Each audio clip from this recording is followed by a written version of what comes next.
সুপ্রিয় দর্শক, আসসালামু আলাইকুম। আপনাদের সবাইকে স্বাগত জানাচ্ছি এখনকার আলোচনা। আপনাদের সঙ্গে আছি আমি সিরাজুল ইসলাম। দর্শক, অনেকগুলো গুরুত্বপূর্ণ খবর আছে। একটা খবর হচ্ছে সৌদি আরব, তুরস্ক এবং পাকিস্তান যে জোট করলো, সামরিক জোট, সেই জোটে কেন ইরান যোগ দিল না, এবং এখন বলা হচ্ছে যে ইরান যোগ দেবেও না, তার কারণ কি? এরপর সে আরো মজার খবর হচ্ছে যে ইরানের ভেতরে সরকার পরিবর্তন এবং চরম বিশৃঙ্খলা সৃষ্টি করে ইরানের যে সামগ্রিকভাবে একটা পতন ঘটানোর কর্মপরিকল্পনা হাতে নিয়েছিল ইসরায়েলের গোয়েন্দা সংস্থা মোসাদ, সেই পরিকল্পনা বাস্তবায়ন করতে না পারার কারণে মোসাদের 2 কর্মকর্তাকে বরখাস্ত করা হয়েছে। একই সাথে আরো চমৎকার খবর হচ্ছে যে আমেরিকার সামরিক বাহিনীর প্রধান জেনারেল ড্যান কেইন, তিনি ইরান যুদ্ধ থেকে নিরাপদে বের হয়ে যাওয়ার জন্য নিরাপদ একটা পথ খুঁজছেন। খোদ সিএনএন এবং ওয়াল স্ট্রিট জার্নালের খবর, মার্কিন গণমাধ্যমের খবর। আর মোসাদের যে খবর বললাম সেটা ইসরায়েলের চ্যানেল 12 প্রকাশ করেছে প্রথমে, তারপরে সেই খবর টাইমস অফ ইসরায়েল প্রকাশ করেছে। আমার কোনো বানানো গল্প না। এরপরে ইরানের প্রেসিডেন্ট মাসুদ পেজেশকিয়ান বলছেন ইরান কোনো শক্তির কাছে, কোনো চাপের কাছে নতি স্বীকার করবে না। ইরান তার যে সামরিক সক্ষমতা, এটা কারো কাছে সারেন্ডার করবে না। At the same time Iran এও জানিয়েছে ওমানের সাথে তার হরমুজ প্রণালী সংক্রান্ত যে সমঝোতা, সেটা কমপ্লিট হয়েছে, ফাইনাল হয়েছে, এবং সেই ব্যাপারে হাইয়েস্ট অথরিটি ইরানের তারা অনুমোদন দিয়েছে। সুপ্রিয় দর্শক, এই চমৎকার কয়েকটি বিষয় নিয়ে এখনকার আলোচনা আপনাদের সঙ্গে আছি আমি সিরাজুল ইসলাম। আশা করি আপনারা শেষ পর্যন্ত সঙ্গে থাকবেন। ভিডিও ভালো লাগলে লাইক, কমেন্ট, শেয়ার করবেন, আর চ্যানেলটি সাবস্ক্রাইব করে সাথেই থাকবেন। চলুন দর্শক, আমরা বিস্তারিত আলোচনা করি। প্রথম আলোচনা যেখান থেকে করতে চাই সেটি হচ্ছে, যেহেতু মক্কা চুক্তি, মুসলিম নেতৃত্ব জোট গঠনের একটা ব্যাপার স্যাপার আছে, সেটা খুবই গুরুত্বপূর্ণ, এবং বলা যায় ইরান যুদ্ধকে কেন্দ্র করে এই ঘটনা ঘটলো, সো কল্ড মুসলিম নেটো জোট। অথচ সেই ইরান এই জোটে যোগ দিল না বা জোটে নেই, এবং এখন জানা যাচ্ছে যে তারা ভবিষ্যতে হয়তো যোগ দেবেও না। এর কারণ কি? আমি গতকালকে 2টো ভিডিওতে এই সৌদি, তুর্কি এবং পাকিস্তানের জোট নিয়ে কথা বলেছি। আজকে আর এই প্রসঙ্গে বিস্তারিত কথা বলবো না, শুধু ইরানের প্রশ্নটা আলোচনা করব যে ইরান কেন নেই। আমি তার আগের একটা গুরুত্বপূর্ণ তথ্য জানাই, তাহলে বুঝতে পারবেন আপনারা যে ইরান কেন নেই। বেশ কয়েক বছর আগে রাশিয়া প্রস্তাব দিয়েছিল ইরানকে একটা সামরিক জোট গঠন করার জন্য। রাশিয়ার সাথে কিন্তু সামরিক জোটে আছে উত্তর কোরিয়া এবং বেলারুশ, একেবারে সরাসরি জোটে আছে। ইরানকেও এরকম প্রস্তাব দিয়েছিল, কিন্তু ইরান সেই প্রস্তাবে রাজি হয়নি, যুক্ত হয়নি। অর্থাৎ রাশিয়ার সাথে সামরিক জোটে যুক্ত হয়নি। ইরান ইন্টারেস্টেড কোথায় ছিল? রাশিয়ার সাথে সামরিক সহযোগিতা বিপুল পরিমাণে হোক, বাট নট অ্যালায়েন্স, কোনো জোট না। এই জায়গা থেকেই একটা উত্তর খুঁজে পাবেন। রাশিয়ার মতো একটা শক্তি, আমরা অনেকেই বলে থাকি, আমার কাছে অনেকেই প্রশ্ন করেন যে রাশিয়ার সাথে কি ইরানের সামরিক জোট আছে? রাশিয়া কি ইরানের উপরে হামলা হলে রাশিয়া চলে আসবে? রাশিয়ার সাথে কৌশলগত চুক্তি আছে, যেমন আছে চীনের সাথে, কিন্তু রাশিয়ার সাথে সরাসরি সামরিক জোট নেই। কেন নেই? জোট হলেও অনেকগুলো ব্যাপার আছে। ধরুন কোনো একটা দেশ ভুল করে বা অন্যায় করে আর একটা দেশের বিরুদ্ধে হামলা চালিয়ে বসলো, যুদ্ধ লেগে গেল, তখন আপনাকে কিন্তু সেই অন্যায়ের পক্ষে দাঁড়িয়ে যুদ্ধ করতে হবে। এটা একটা ব্যাপার। আরেকটা ব্যাপার হচ্ছে যে ইরান আসলে স্বাধীন সত্তা হিসেবে এই সামরিক জোট হিসেবে কোথাও কাজ করতে চায় না।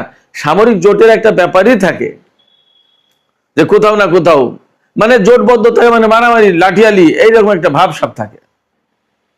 সামরিক অভিযান চালিয়ে বেড়ানো দেশে দেশে, যেমনটা নেটো জোট করছে, ইরান এই সমস্ত ভিতরে থাকতে চায় না। ইরানের যেহেতু একটা নির্দিষ্ট আদর্শ আছে, তার একটা জাতীয়তাবাদী চিন্তা আছে, তার একটা আলাদা ইতিহাস ঐতিহ্য আছে, তার একটা আলাদা নিজস্ব সংস্কৃতি আছে। ইরানি জাতির সংস্কৃতির সাথে কারবালার আত্মত্যাগ এবং কারবালার যে চেতনা, এই দুটো জিনিস খুব গুরুত্বপূর্ণ। এরকম অনেক কিছু আছে। সেই জায়গা থেকে ইরান চট করে বা হুট করে কোনো জোটে যোগ দেবে বা জোটবদ্ধ হয়ে সামরিক শক্তিতে বলিয়ান হওয়ার চেষ্টা করবে, সেটা তাদের ধরনে, এটা তাদের চিন্তায়, এটা তাদের মননে নেই। তারা কি করতে চায়? তারা যেটা করতে চায় সেটা হচ্ছে যে নিজেরা নিজেদের মতো শক্তিশালী হয়ে তার দেশকে ডিফেন্ড করবে। কেউ যাতে তাকে হারিয়ে দিতে না পারে, কেউ যাতে তাকে দখল করে নিতে না পারে, কেউ যাতে তাকে পদানত না করতে পারে। আমি ব্যক্তিগতভাবে মনে করি এটা ইরানের অত্যন্ত স্বচ্ছ একটা পরিষ্কার পরিচ্ছন্ন চিন্তা। ইরানের সামরিক ডক্ট্রিনে দেখবেন অ্যাকচুয়ালি তারা কিন্তু খুব অ্যাগ্রেসিভ না। এমনটা নয় তাদের সামরিক শক্তি বৃদ্ধি করার লক্ষ্য, অর্থাৎ তারা এমন কোনো লক্ষ্য নিয়ে সামরিক শক্তি বাড়ায়নি যে কারণে দেশে দেশে আগ্রাসন চালাবে, একে মারবে, ওকে ধরবে, ওকে শায়েস্তা করবে, এরকম কিছু না। কেউ যেন তাকে পদানত না করতে পারে সেটা তার টার্গেট। আঞ্চলিক যে প্রক্সি ফোর্স আছে বা যে সমস্ত প্রতিরোধকামী সংগঠন আছে তাদের সাথে ইরানের সম্পর্ক এই জায়গা থেকে যে প্রতিটা জনপদে একটা মুক্তিকামী সংগঠন বা কতগুলো মুক্তিকামী সংগঠন গড়ে উঠুক, তারা দাসত্বের শৃঙ্খল থেকে মুক্ত করে মানবতাকে মুক্ত করুক, মানবতার মুক্তি দিক এবং দেশে দেশে স্বাধীনতার সার্বভৌমত্ব প্রতিষ্ঠা হোক, নিজেরা নিজেদের পায়ে দাঁড়াক নিজেদের মতো করে। তো যার কারণে ইরান এই সামরিক জোটে নেই এবং ভবিষ্যতে থাকবে না বলেই আপাতত তাদের চিন্তা। বাট কখনো এই চিন্তা যে পরিবর্তন হবে না এমনটিও না। ইরান যদিও মনে করে যে নেটো জোটে যে সমস্ত সদস্য দেশ, পশ্চিমা যত দেশ, বেশিরভাগেরই একই রকমের কৃষ্টি, কালচার, দৃষ্টিভঙ্গি, একই রকমের ফরেন পলিসি। বাট এশিয়ার দেশগুলো, ইরান যাদের সাথে জোটবদ্ধ হবে, অ্যালায়েন্স করবে, তাদের প্রত্যেকের প্রায় আলাদা আলাদা সংস্কৃতি, জাতীয়তাবোধ, ফরেন পলিসি, অনেক কিছু। যেমন এই যে নেটো জোট যেটা, তার সদস্য হচ্ছে এরদোগান। সেই নেটো জোটের সদস্য তুরস্ক, পাকিস্তান এবং সৌদি আরব। তারা এখন একটা ইসলামী জোট বা মুসলিম জোট করছে বলছে, অথচ তুরস্ক কিন্তু নেটো জোটের সদস্য। এই যে 3-4টা দেশ নিয়ে জোট হলো, যদি কথার কথা এখন তুরস্কের সাথে ধরুন ইরাকের কথার কথা যুদ্ধ হয়, তাহলে এই জোট তো আসবেই। এই যে পাকিস্তান, সৌদি আরব এবং তুরস্ক ইরাকের বিরুদ্ধে যুদ্ধ করতে তো আসবেই। আবার তুরস্ক যেহেতু নেটো জোটের সদস্য, তাহলে নেটো জোট সবটাই তো আসার কথা। তুরস্কের উপর হামলা হয়েছে সেই হিসেবে, তাই না? তাহলে যে তুরস্ক পশ্চিমা জোটের সদস্য, সেই তুরস্কের সাথে ইরান হুট করে কিভাবে যে জোট করে, এটা কিন্তু একটা বড় প্রশ্ন। যে সৌদি আরব বছরের পর বছর, যুগের পর যুগ আমেরিকার নিরাপত্তা ছাতার নিচেই থাকলো, আমেরিকার সাথে জোট করলো, আমেরিকার সাথে খাওয়া দাওয়া, উঠা বসা, বাণিজ্য, ব্যবসা, ইনভেস্টমেন্ট, বিনিয়োগ, সমস্ত সবকিছু। সৌদি আরবের কয় টাকা সৌদি আরবের ভিতরে বিনিয়োগ করা? আমেরিকা, ইউরোপে তো তাদের বেশিরভাগ বিনিয়োগ করা। তাহলে তাদের সাথে আপনি জোট করে কত দূর আগাতে পারবেন? পাকিস্তানের ব্যাপারেও সে একই কথা। যদিও পাকিস্তান ইরানের প্রতিবেশী দেশ, বাট পাকিস্তান তো সুদীর্ঘ কাল ধরে আমেরিকার সাথেও তার ঘনিষ্ঠতা, এমনকি আফগানিস্তানের যে পরিস্থিতি তৈরি হলো 2001 সাল থেকে, সেই পরিস্থিতির জন্য পাকিস্তান তো বিরাটভাবে দায়ী। পাকিস্তানের যে জেনারেল মুশারফের সরকার, সামরিক সরকার ক্ষমতায় ছিল, তারা তো আমেরিকাকে সুবিধা দিয়েছে। তাহলে এই যে এরা জোটবদ্ধ হলো, এরা তো আমেরিকার প্রভাবের বাইরে না কেউ। এদের সাথে ইরান কিভাবে জোট করে সে প্রশ্ন থেকে যাচ্ছে। যার কারণে এদের নেচার, এদের ধরন, কায়দা কানুন, স্বভাব, আচরণ, অনেক কিছুতেই পরিবর্তন যদি না আসে, তাহলে ইরানের পক্ষে এই সামরিক জোটে যোগ দেওয়া সম্ভব হবে না। সুপ্রিয় দর্শক, এবার চলুন মোসাদ প্রসঙ্গে কথা বলি। আমি শিরোনামে বলেছিলাম, ইন্ট্রোডাকশনে বলেছিলাম যে ইরানের সরকার পরিবর্তন, ইরানের ভিতরে ব্যাপক গোলযোগ সৃষ্টি করা এবং সর্বোচ্চ নেতাকে হত্যা বা আরো আরো অনেক কিছু ঘটিয়ে ইরানের টোটাল একটা পরিবর্তন করে দেওয়ার পরিকল্পনা করেছিল মোসাদ। এই পরিকল্পনার সাথে জড়িত ছিল 2 জন কর্মকর্তা। একজন মোসাদের ইন্টেলিজেন্স ডিরেক্টরের প্রধান, আর একজন হচ্ছে মোসাদের ইরান বিভাগের প্রধান। মোসাদের বহু সেকশন আছে, Pakistan section, Iran section, India section, America section, তুরস্ক section, Saudi section, total middle east section, এরকম বিভিন্ন রকমের সেকশন থাকতে পারে। তো ইরান সেকশন বলতে যেটা আছে তার প্রধান এই দুইজন ব্যক্তি ইরানের সরকার পরিবর্তন, ইরানের ভেতরে ব্যাপকভাবে গোলযোগ সৃষ্টি করা, বিশৃঙ্খলা সৃষ্টি করা, কুর্দিদেরকে ইরানের ভিতরে ঢুকিয়ে দিয়ে আইআরজিসির উপরে হামলা চালানো ইসরায়েলের পক্ষ থেকে এবং কুর্দিদের পক্ষ থেকে, এবং ইরানের ভেতরে প্রচুর নাশকতা বলতে যা বোঝায় মানুষের জীবনহানি থেকে শুরু করে সব ধরনের জ্বালাও পোড়াও, ভাঙচুর, ধ্বংস ইত্যাদি ইত্যাদি, এগুলো করার তাদের প্রোগ্রাম ছিল, প্ল্যান ছিল, পরিকল্পনা ছিল। এবং এই পরিকল্পনা যে শতভাগ সাকসেস হবে এইরকম ভরসা দেওয়া হয়েছিল নেতানিয়াহুকে, এবং নেতানিয়াহু সেই পরিকল্পনা ডোনাল্ড ট্রাম্পকে বলেছিল। বলা হচ্ছে, দাবি করা হচ্ছে খবরে যে এই পরিকল্পনা দেখে সিআইএর লোকজন, সিআইএর মার্কিন কেন্দ্রীয় গোয়েন্দা সংস্থা যেটা সিআইএ, তারা হাসাহাসি করেছিল এবং বলেছিল এটা বাজে একটা পরিকল্পনা, এটা হবে না। কিন্তু নেতানিয়াহু ডোনাল্ডকে ব্যক্তিগতভাবে বৈঠক করে পারসুয়েট করেছিল। এবং আমি সেই শুরু থেকে বলে আসছি, ডোনাল্ড ট্রাম্পকে নেতানিয়াহু খুব বড় একটা আশার বাণী শুনিয়েছিল। সেই আশার বাণীটা হচ্ছে যে শেষ জামানায় একজন খুব খারাপ একজন শাসক আসবে, সেই খারাপ শাসক হচ্ছে ইরানের আলী খামেনি, সাবেক সর্বোচ্চ নেতা আয়াতুল্লাহ আলী খামেনি। আর তাকে একজন হত্যা করবে, একজন খ্রিস্টান রাজা, কিং, সেই কিং হচ্ছেন আপনি ডোনাল্ড ট্রাম্প। আপনি তাকে হত্যা করলে এই যে বাইবেলের যে বর্ণনা, সেই বর্ণনার কিং আপনি হয়ে যাচ্ছেন, স্বর্গে চলে যাবে ডোনাল্ড ট্রাম্প। এদের কিন্তু স্বর্গ নরক এগুলো তো বিশ্বাস আছে, খ্রিস্টান ইহুদি এরা তো আল্লাহ খুদাই বিশ্বাস করে। আরেকটা আশা দিয়েছিল, আমি শুরু থেকে বলে আসছি, সেই আশাটা হচ্ছে যে ইরানকে কবজা করতে পারলে পুরো মধ্যপ্রাচ্য কাত, আর কিচ্ছু করা লাগবে না। এখানে প্রচুর পরিমাণে সম্পদ আদি ইত্যাদি ইত্যাদি যত যা কিছু আছে সমস্ত সবকিছুর একচেটিয়া মালিক আমেরিকা, ডোনাল্ড ট্রাম্প, যা পৃথিবীর কোনো সরকার প্রধান, রাষ্ট্রপ্রধান করতে পারেনি, ডোনাল্ড ট্রাম্প সেটা করে দেবে। এই কথা বলার পরে ফুলে ফেপে মোটা হয়ে উঠলো ডোনাল্ড ট্রাম্প। এমনি তো উনি একটু মোটা ফ্যাট ম্যান, ফুলে ফেপে মোটা হয়ে গেল, ওই যে ফুলে না। এরপরে আর তাকে আমেরিকার কোনো কর্মকর্তা, গোয়েন্দা সংস্থার লোকজন তাকে আর থামাতে পারেনি, ডোনাল্ড ট্রাম্পকে। ইরানের উপর হামলা চালিয়ে দিয়েছে। এবং ওই পরিকল্পনায় ডোনাল্ড ট্রাম্পকে আর একটা কি বলেছিল নেতানিয়াহু, ডোনাল্ড ট্রাম্প কিন্তু ইসরায়েলকে বাঁচানোর জন্য, শক্তিশালী করার জন্য, মধ্যপ্রাচ্যে তার প্রভাব প্রতিপত্তি বিস্তার করার জন্য এই যে আব্রাহাম অ্যাকর্ড এনেছে, অনেক কিছু করে। নেতানিয়াহু বলেছিল যে আপনি ইরানের সম্পদ আদি থেকে শুরু করে মধ্যপ্রাচ্য কন্ট্রোল করবেন, আর আমি এখানে বৃহত্তর ইসরায়েল প্রতিষ্ঠা করবো, আমার একটা ইসরায়েল রাষ্ট্র দরকার বড়। তো ইরানকে ডিমলিশ করে দিলে আর কিচ্ছু লাগে না, সব তো শেষ। এই পরিকল্পনায় দুইজন শুরু করলো যুদ্ধ ইরানের বিরুদ্ধে। এবং যুদ্ধ শুরু করার পর 28শে ফেব্রুয়ারি থেকে প্রথম দিনেই তো ইরানের সর্বোচ্চ নেতা থেকে শুরু করে সেনা কমান্ডার, মন্ত্রী, মিনিস্টার অনেক কিছু হতে গেলো। সাথে সাথে শিশু স্কুলেও হামলা চালিয়ে 160-170 জনকে তো দুনিয়া থেকে বিদায় করে দিল। একদম প্রথম দিকে তো বহু হতাশবাদী মানুষ তারা ধরে নিয়েছিল যে ইরান শেষ, আর সম্ভব না।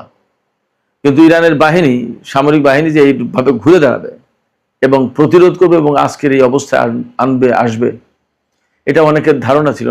তো ইরানের সামরিক বাহিনী, বিশেষ করে আইআরজিসি, যাদের দায়িত্ব, মূল দায়িত্ব বিপ্লব রক্ষা করা, তারা ঘুরে দাঁড়ালো এবং অসম্ভব শক্তিমত্তা নিয়ে ইসরায়েল এবং আমেরিকা যে ইরানের উপর হামলা চালালো সেগুলো অনেকটা প্রতিহত করলো, ঠেকালো, এবং তারা পাল্টা হামলা চালালো। যতটা ঠেকালো তার চেয়ে বেশি মাত্রায় আরো পাল্টা হামলা চালালো। ইরানের সামরিক বাহিনীর স্ট্র্যাটেজি ছিল এই যে ওরা হামলা চালাচ্ছে আমাদের উপর, আমরাও যদি ওদের উপর হামলা চালাই পাল্টা, এবং ওদের সামরিক সক্ষমতা, বিশেষ করে ঘাঁটি, ওদের বিমান, এগুলো যদি ধ্বংস করে দিতে পারে, তাহলে ওরা হামলা চালাবে কি দিয়ে, কোথায় থাকবে? তখন হামলা চালানোর মতো অবস্থা থাকবে না। অতএব কাজ ওইটাই করতে হবে। এবং তারা একদম চোখ বন্ধ করে মার্কিন ঘাঁটি ধ্বংস করার মিশন নিয়ে মাঠে নামলো, শুরু করে দিল। এবং আপনারা দেখেছেন আমার গল্প না, আমেরিকার গণমাধ্যমে কি কি বলছে, কত বিমান তাদের ধ্বংস হয়েছে, কত ড্রোন ধ্বংস হয়েছে, F-15, F-16, F-35, যত যত গর্বের জিনিস যেটা ইরানের আকাশে প্রবেশ করেছে ওইটাই মেরে দিয়েছে। কিছু কিছু পালিয়েছে। প্রসঙ্গক্রমে বলে রাখি, গত পরশুদিন ইরানে একটা প্রদর্শনী হয়েছে। সেই প্রদর্শনীতে F-15, F-35, KC-130 হারকিউলিস বিমান, আমেরিকার সর্বাধুনিক ড্রোন, ইসরায়েলের হেরমেস ড্রোন, এগুলো প্রায় অনেকটা অক্ষত অবস্থায় নামিয়েছে বা ভূপাতিত করেছে। এই সমস্তগুলোর প্রদর্শনী করেছে ইরান, যে এইগুলো আপনারা ধ্বংস করেছে দেখো।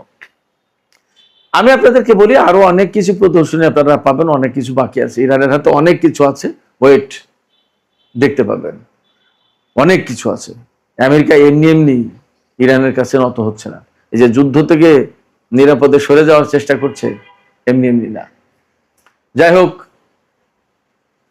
তো তাদের পরিকল্পনা ব্যর্থ করে দিয়েছে অনেকটাই। অনেকটা কি মানে ব্যর্থ করেছে কি সফল করেছে আপনারা তো দেখছেন, আপনারাই বলেন। যার প্রেক্ষাপটে ইরানের সামরিক বাহিনীর বা IRGC-র এই প্রতিরোধের মুখে ইরানের হয়তো সর্বোচ্চ নেতাকে বা আরো কিছু কিছু কর্মকর্তাকে পৃথিবী থেকে বিদায় দেওয়া গেছে, বাট যে টার্গেট নিয়ে তারা এসেছিল তার একটাও পূরণ হয়নি। না সরকারের পরিবর্তন হয়েছে, না তাদের পরমাণু কর্মসূচি ধ্বংস করতে পেরেছে, না তাদের ক্ষেপণাস্ত্র কর্মসূচি ধ্বংস করতে পেরেছে, না একটা তাদের মন মতো পুতুল সরকার বসাতে পেরেছে।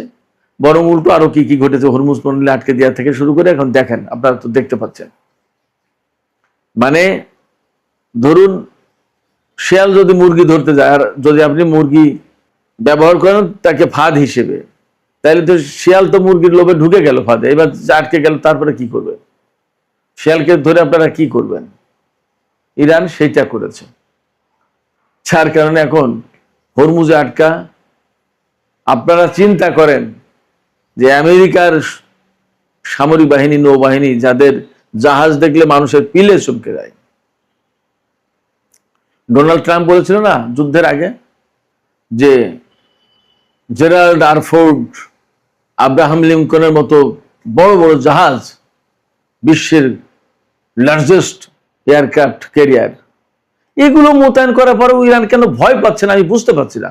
ডোনাল্ড ট্রাম্প বলেছিল এরকম একটা জাহাজ একটা দেশের উপকূলে নিয়ে যে মোতায়েন করে যদি বলা যায় এটা করো, নইলে কিন্তু এই জাহাজ, তাতেই তো সব শেষ। আর সেখানে এই দুই জাহাজ, তাদের সাথে সাবমেরিন ডেস্ট্রয়ার, ফ্রিগেট, করভেট, কত কিছু, টোমাহক ক্রুজ ক্ষেপণাস্ত্র, আপনার army tactical missile, precision strike missile, third patriot, F-16, F-15, F-18 Hornet, F-22 Raptor, F-35, KC-130, 117, KC-46, কত কিছু, বাবারে বাবা। গোয়েন্দা বিমান কি নেই কি না আছে তাদের, তার তুলনায় ইরানের কি ছিল, কি আছে কেউ জানেই না, বিশ্বাসও করতে চায়নি। ইরানের বিমানকে বলছে যে ভাঙড়ির দোকানে বিক্রি হবে না, এই সমস্ত নিয়ে আমেরিকার বিরুদ্ধে লড়াই করবে, how it is possible? But সেটা হয়ে গেছে। এবং ইরান যে হরমুজকে একদম চেপে ধরেছে, আজ 160-62 দিন পার হয়ে গেল, ইরানের আমেরিকার ভুবন বিখ্যাত নৌবাহিনী সেই ব্লকেট কিন্তু খুলতে পারেনি, হরমুজকে খুলতে পারেনি। ইসরায়েলের মোসাদের 2 কর্মকর্তাকে বরখাস্ত করা হয়েছে, গন আউট। এই প্রেক্ষাপটে আমেরিকার সামরিক বাহিনীর প্রধান জেনারেল ড্যান কেইন, তিনি এই যুদ্ধ থেকে নিরাপদে, মানে বড় রকমের ক্ষয়ক্ষতি ছাড়া কিভাবে বের হয়ে যায় তার একটা নিরাপদ রাস্তা চাইছেন, বের হওয়ার সড়ক চান, যে এই সড়কে গেলে আমাদের আর কোনো ঝামেলা নেই। এবং এই পরিকল্পনা নিয়ে তিনি অলরেডি মার্কিন vice president JD Vance, Marco Rubio পররাষ্ট্রমন্ত্রী,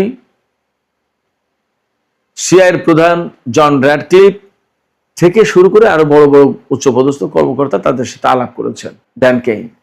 সেই যুদ্ধ থেকে বেরিয়ে আসতে হবে। এই যুদ্ধ আরো যদি বড় পরিসরে করা হয়, অর্থাৎ বাড়ানো হয়, তাহলে বিপদ তার সীমা নেই। ঠিক এই ল্যাঙ্গুয়েজে তো বলছে না, কিন্তু আকার ইঙ্গিতটা তাই। তিনি সুস্পষ্ট করে বলেছেন ইরানের বিরুদ্ধে বিমান হামলা চালিয়ে লাভ হবে না, অনেক বেশি ক্ষতির মুখে পড়তে হবে। ডোনাল্ড ট্রাম্প ইরানে স্থল অভিযান চালাতে চান না, নৌবাহিনীর কাছে ক্ষেপণাস্ত্র নেই মারার মতো, কি করবে? ফলে ডোনাল্ড ট্রাম্প গতকাল বলছে না, প্রিটি সুন একটা চুক্তি হয়ে যাবে ইরানের সাথে। ইরানের কথা হচ্ছে কি, চুক্তি যেটা হয়েছে বা হচ্ছে, আজকে ইরান বলছে যে এটা চূড়ান্ত সমঝোতা চূড়ান্ত হয়েছে হরমুজ প্রণালী নিয়ে ওমানের সাথে, এবং ইরানের হাইয়েস্ট অথরিটি, দ্যাট ইজ সর্বোচ্চ নেতার পক্ষ থেকে হয়তো অনুমোদন হয়ে গেছে, অনুমোদন হয়েছে এটা বলা হচ্ছে, সর্বোচ্চ অথরিটির কথা বলা হচ্ছে। তাই সর্বোচ্চ অথরিটি বলতে আমি আপাতত সর্বোচ্চ নেতাকেই বুঝলাম, সেক্ষেত্রে অনুমোদন হয়ে গেছে। এখন যে কোনো সময় চুক্তি ঘোষণা দিয়ে দেবে, এবং ইরান পরিষ্কার করে বলেছে এই চুক্তির কোনো মতেই পার্ট নয় আমেরিকা। অর্থাৎ এই চুক্তি হলে আমেরিকার জন্য যে হরমুজ প্রণালী খুলে গেল, নট দ্যাট। যতক্ষণ পর্যন্ত আমেরিকা ওইখান থেকে ব্লকেড না তুলবে, হরমুজ প্রণালীর আশপাশ থেকে ব্লকেড না তুলবে, যতক্ষণ পর্যন্ত তার সমস্ত সামরিক বাহিনী প্রত্যাহার না করবে, যতক্ষণ পর্যন্ত ইরানের উপর থেকে নিষেধাজ্ঞা প্রত্যাহার না করবে, ইরানের বিদেশে আটকে থাকা সম্পদ ছেড়ে না দেবে, $300 বিলিয়ন যে ফান্ড ক্রিয়েট করতে চেয়েছিল সেটা না দেবে, আরো নতুন অনেক কিছু শর্ত যুক্ত হবে, এই সমস্তগুলো না করবে, ততক্ষণ পর্যন্ত ইরান এই হরমুজ প্রণালী ছাড়বে না। তাতে কে কি করবে? চীন কিন্তু ইরানকে সমর্থন দিয়ে দিচ্ছে যে হরমুজ প্রণালী ইরানের সার্বভৌম জায়গা, এটা সে কন্ট্রোল করবে, করুক। এবং চীনের জন্য ঘোষণা দিয়েছে ইরান যে চীনের কোনো জাহাজের কাছ থেকে আমরা টোল বা ফি কিছু নেব না, বাস, ক্লিয়ার। চীন পক্ষে, রাশিয়ার এখানে খুব একটা আসার প্রয়োজন নেই। বাকি ইসরায়েল এবং আমেরিকার জাহাজ চলতে পারবে না হরমুজ প্রণালী দিয়ে, সেই জন্য ইরানের পক্ষ থেকে সংসদে বিল আনা হচ্ছে। এই পরিস্থিতিতে ইরান যুদ্ধ থেকে আমেরিকা যদি নিরাপদে সরে যেতে চায়, তাহলে একদম চুপিসারে কোনো কথা না বলে, আমার যা মনে হচ্ছে, একদম লোকজন তাদের সেনাবাহিনীকে সরিয়ে নিয়ে যাওয়া দরকার, শুধু ইরানের আশপাশ থেকে না, পুরো মধ্যপ্রাচ্যে যত ঘাঁটি আছে সব জায়গা থেকে, তা না হলে ইরান সেই সব জায়গায় হামলা চালাতে পারে। এই জায়গায় সবচেয়ে বড় প্রশ্ন হচ্ছে, এই যে ইরান যুদ্ধ নিয়ে কিন্তু ইসরায়েলের ভেতরে ভীষণ অসন্তোষ আছে, এবং তারা এখনো চাচ্ছে আমেরিকার মাধ্যমে ইরানের উপর হামলা চালিয়ে কিছু একটা করা হোক। এই যে কিছু একটা করা হোক, কিছু একটা করা হোক মানে ওই সেই লক্ষ্য একদম শেষ করে দেওয়া হোক। কেন চাচ্ছে? বিপদটা এখানেই, আপনি যদি বিষধর সাপকে লেজে পাড়া দেন বা লেজে একটা বাড়ি দেন, সে সাপ কিন্তু মরল না, এবং সেই সাপ কিন্তু আরো ফেরোসাস হয়ে যাবে। ইসরায়েল এবং আমেরিকা যা করেছে তাতে ইরানের যদি সরকার পরিবর্তন না করতে পারে, তাহলে এর পরিণতি ইসরায়েলকে ভোগ করতে হবে আমেরিকা সরে যাওয়ার পরে। ইসরায়েল হয়তো এই ধরনের ভয় পাচ্ছে, যার কারণে তারা এখনো চেষ্টা করছে আমেরিকাকে দিয়ে ইরানকে কিভাবে ধ্বংস করে দেওয়া যায়। আর ইরান তার নিজস্ব সামরিক শক্তি এবং তাদের সক্ষমতা কৌশল দিয়ে টিকে থাকার চেষ্টা করছে, এবং এই পর্যন্ত এই জায়গা থেকে আমেরিকা হয়তোবা যে কোনো ভাবেই হোক, মধ্যস্থতাকারীদের মাধ্যমে হোক বা যেভাবে হোক, একটা দফা দফা করে চলে যাবে, এবং সম্ভবত যুদ্ধ শেষ হয়ে যাচ্ছে। আমি এখানে ছোট্ট করে একটা তবে বলে একটা কথা বলে রাখি, তবে বা কিন্তু, সেটা হচ্ছে এই যে এইরকম আশার প্রদীপ জ্বালিয়ে, অর্থাৎ আমরা পারছি না হেরে গেছি, ঘুমন্ত এটা সেটা বলে, দেখা গেল যে আমেরিকা এবং ইসরায়েল হুট করে ইরানের উপর একটা বড় রকমের হামলা চালিয়ে দিলে, এমন হলেও অবাক হবার কিছু থাকবে না, তবে সেই সম্ভাবনা তুলনামূলক কম। সুপ্রিয় দর্শক, এখনকার আলোচনা এখানে শেষ করতে চাই, যাবার আগে আপনাদের কাছে মতামত জানতে চাই। এই যে আলোচনাটা করলাম, এই আলোচনা সর্বপ্রথম আপনাদের কাছে কেমন লাগলো, এই মতামতটা জানান আজকে। 1, 2 হচ্ছে আপনারা কে কোথা থেকে দেখছেন একটু বলুন, যে আমি অমুকখান থেকে, এই কথাটুকু একটু বলুন। আর 3 হচ্ছে, যদি পারেন, অনেকগুলো মতামত চাইছি ছোট ছোট। আর 3 হচ্ছে যে এই যে আলোচনা করলাম, তাতে কি মনে হচ্ছে, আসলে কি যুদ্ধ খুব দ্রুতই শেষ হতে যাচ্ছে বলে মনে হচ্ছে আপনাদের? জানিয়ে কমেন্টে লিখুন। আর ভিডিও ভালো লাগলে আবারও বলি, লাইক, কমেন্ট